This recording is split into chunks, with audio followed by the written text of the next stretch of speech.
Hey everybody, welcome back into the channel.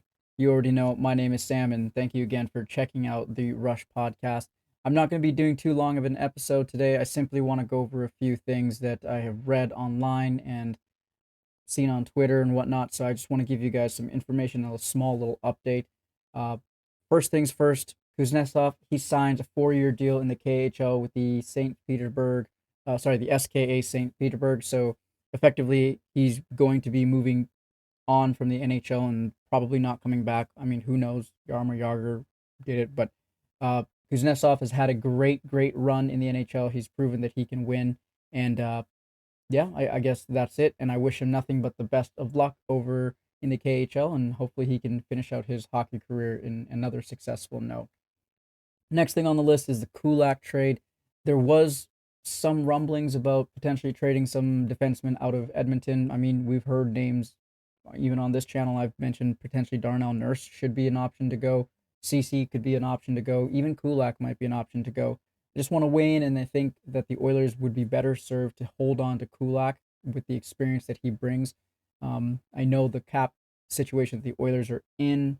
Potentially Kulak and CC could one of the two could be moved based off their cap situation. But as far as I'm concerned, I've only read one or two articles about Kulak being traded. I think the majority of it lies towards a CC trade, but we'll see what happens. I just wanted to give you guys a heads up that I don't think that there's anything imminent on that. Next is the Draisaitl contract. Leon Draisaitl and his agent are, I guess, hopefully, I'm not sure, don't quote me on it, hopefully in talks with Jeff Jackson and the Edmonton Oilers to sign a contract. There have been rumblings about a 3 to 4 year contract, but then there's also rumblings about a 7 to 8 year contract. As an Oilers fan, ideally, I would like to see the 7 to 8 years, but I can understand if there's not an opportunity to win in that time frame, then he might sign a shorter term deal, or he might even sign a shorter term deal to save us money in the long run to see what we can do. But who knows what happens? I'm not speculating what's in his mind or what the agent is saying or what Jeff Jackson's doing. But up until now, there hasn't been any movement on the Draisaitl contract, which also then impacts the Dylan Holloway contract and impacts the Philip Broberg contract. So I think this contract with Leon Draisaitl needs to get done first before Holloway and Broberg are signed, and then potentially a trade with either CC or Kulak, whichever one of the two. Um, there's rumblings potentially between, I think, 12.5 to $14 million.